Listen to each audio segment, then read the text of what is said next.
Welcome to the Unlearning Room, a space to pause, get curious, and question what we've been taught. I'm your host, Mary Cat, though some of you may know me as Cecily May.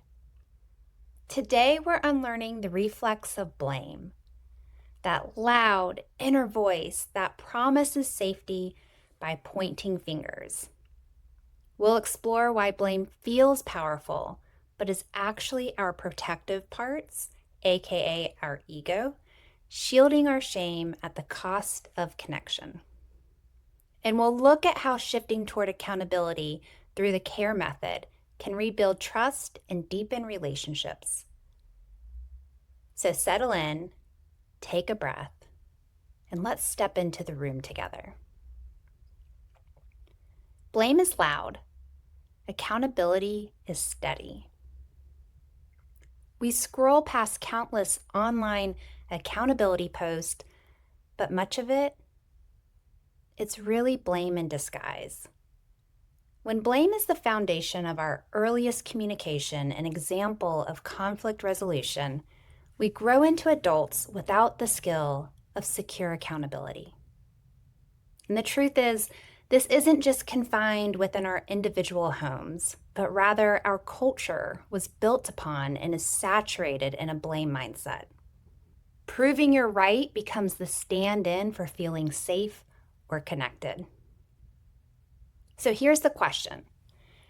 In the context of relationships, what if being right isn't the same as being safe or connected? Let me ground this in my own experience. Growing up, my family was high conflict and reactive. My parents' relationship was turbulent, and they rarely worked together as co-leaders of our family. Instead, blame ricocheted through our home. My mother blamed her childhood. My parents blamed each other.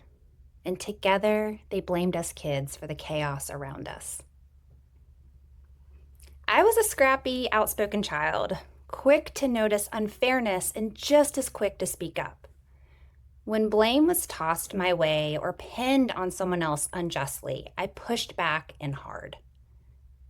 But the constant absence of adults taking real responsibility, the endless finger pointing towards us kids, felt dishonest and deeply confusing. Over time, my resistance only seemed to solidify their narrative. By my teenage years, my entire family had pegged me as the problem, convinced I was the reason for the lack of harmony in our home and in complete denial that it was their inability to reflect on their roles. When they lashed out physically or verbally, they might have said, "I'm sorry."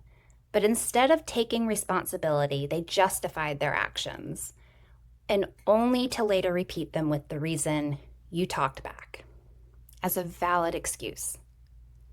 Balance and repair were almost never modeled in our home. I do want to name another layer.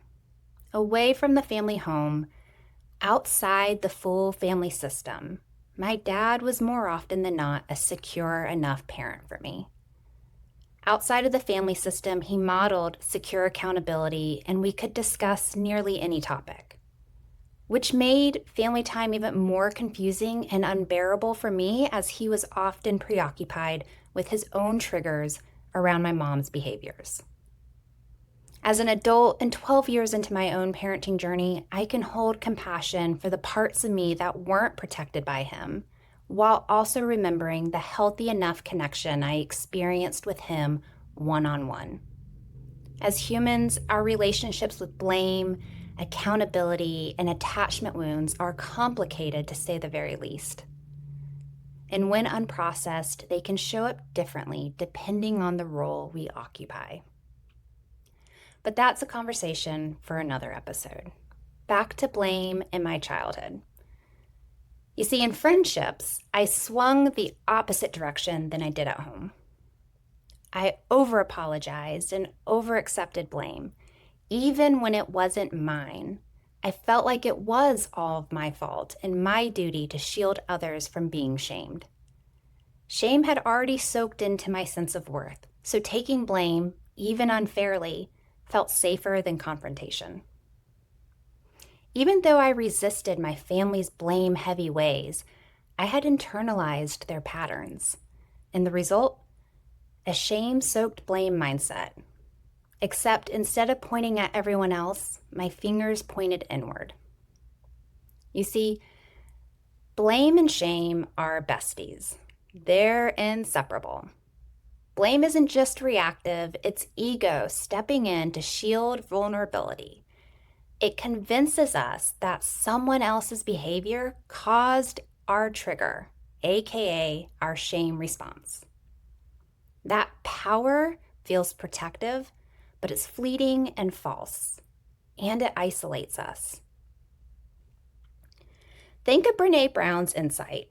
Loosely paraphrased, I don't have the quote right in front of me. Shame grows in silence, but loses strength when spoken. Because when blame replaces repair, the unspoken message becomes, I am a mistake. I am bad. I am worthless. Instead of, I made a mistake.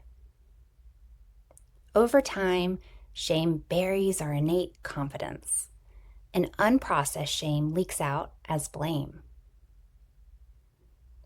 Here's a visual I like to share to better understand blame in the family system. Imagine a game of hot potato. The potato is blame. The burn when you catch it is shame. Tossing it doesn't cool the burn, it just spreads to the next person. In blame-heavy systems, the hot potato flies at Olympic speed. The one left holding it feels powerless, while the pointers feel powerful. And that illusion of power is easily weaponized. And so continues the cycle. And in today's digital world, the game hasn't slowed down. It's just moved online. Much of what's framed as holding people accountable online is actually blame in disguise. Assigning motives without curiosity, scripting apologies or controlling outcomes, confusing a triggered nervous system with proof of harm. Sometimes accountability is clear. Someone slammed a door or said something hurtful. But often what we're asking others to own is our interpretation filtered through old wounds. Imagine a friend sharing their parenting ideals. They never criticized you directly, but your shame gets activated. That discomfort is real, but it isn't proof they harmed you. Blame mindset steps in, assigns intention, and tries to control the apology or outcome, or even painting the other person as doing something to you. Real accountability works differently. It separates impact from intent, holds space for both people's humanity, and, as we'll see, it's collaborative, not punitive. You see, when someone mislabels our intentions, our nervous system naturally leaps to defense. That's human. But emotional intelligence invites a pause. What part of me feels hurt or exposed? Is this pain about now, or is it brushing against an older wound? Can I hold space for their perspective without collapsing mine? That pause interrupts the blame spiral and opens the door to secure accountability. To name this default reflex, I use the B.L.A.M.E acronym. I'll walk you through it. First up is B for blame, shifts responsibility outward. Next is L, leverage, uses guilt or power to control. Then we have A, assume, assigns motives without checking. M for misalign, confuses feelings with facts. E, exhaust, drains energy and connection. Recognizing these patterns in the blame framework is the first step. When we can pause and hold what's ours, we create space for something sturdier, what I like to call secure accountability.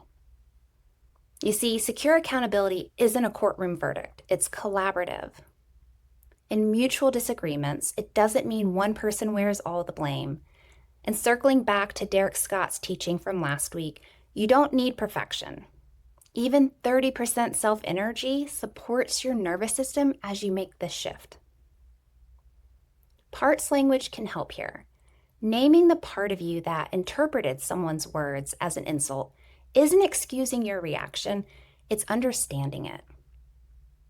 Saying either to yourself or to your friend or partner, that's a part remembering childhood criticism and feeling insecure right now. Create space to respond thoughtfully. Secure accountability is both personal and relational, reflecting on your own triggers and honoring the other person's perspective. Instead of control or forced apologies, you clarify impact, repair when needed, and move forward sturdier, not smaller. And a quick note for parents. In adult-to-adult relationships, both people are responsible for reflection and repair. But in a parent-child dynamic, especially with developing kids and teenagers, the parent leads the way. Owning your missteps and apologizing is one of the bravest acts of love you can offer. It teaches your children that blame and shame don't have to coexist, and that mistakes can become empowering experiences rather than proof of unworthiness. So if you're wondering how to actually begin shifting towards secure accountability, this is where my C.A.R.E method comes in. A framework of 4 practical skills that have helped me heal my own blame patterns and rebuild trust. C for curiosity. Pause and wonder before reacting, or get curious mid or post-reaction. It's not about perfection, but rather building the skill. Get genuinely interested in what's happening under the surface in yourself and the other person. A for accountability. Own your impact without spiraling into shame or self-criticism. Again, this takes practice, and that's okay. R for repair. Rebuild trust through intentional action, even if that action is as small as clarifying a misunderstanding or circling back later with kindness. E for empower. Let the experience strengthen, not weaken, the relationship, whether it's with yourself or someone else. Empowerment is about learning and growing from the moment, not using it to keep score. Picture misinterpreting a friend's comment.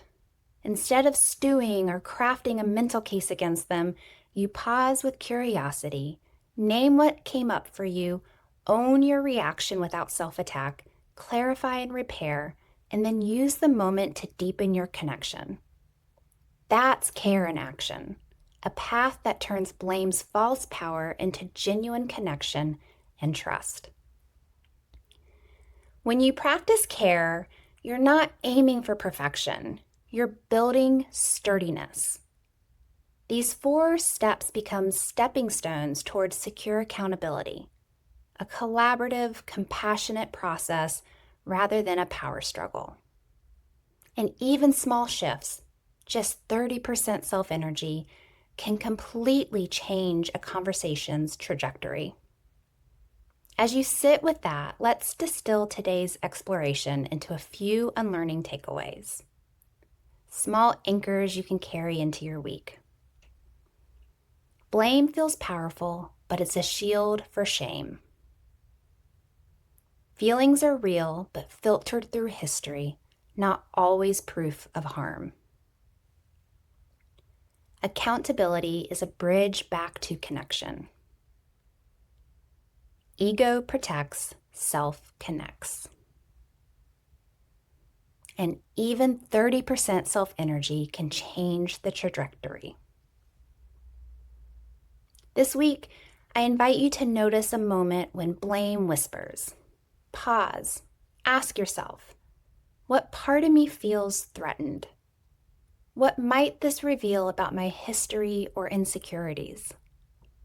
What conversation, rooted in curiosity and repair, could I have instead? Thank you for stepping into this reflection with me. Blame is easy in action and heavy in conversation. I appreciate you holding space today. Remember, accountability takes courage to pause and reflect. And unlearning the habit of being right is ongoing, complex, layered work. It doesn't have to be perfect or rushed. So thanks for stepping into the Unlearning Room. If something stirred in you today, titrate it slowly or bring it into conversation. That's where unlearning begins. New episodes drop weekly-ish on Thursdays. You can find me on Instagram at the Unlearning Room Podcast or visit CecilyMay.com. Until next time, stay curious and stay kind to the parts of you still learning.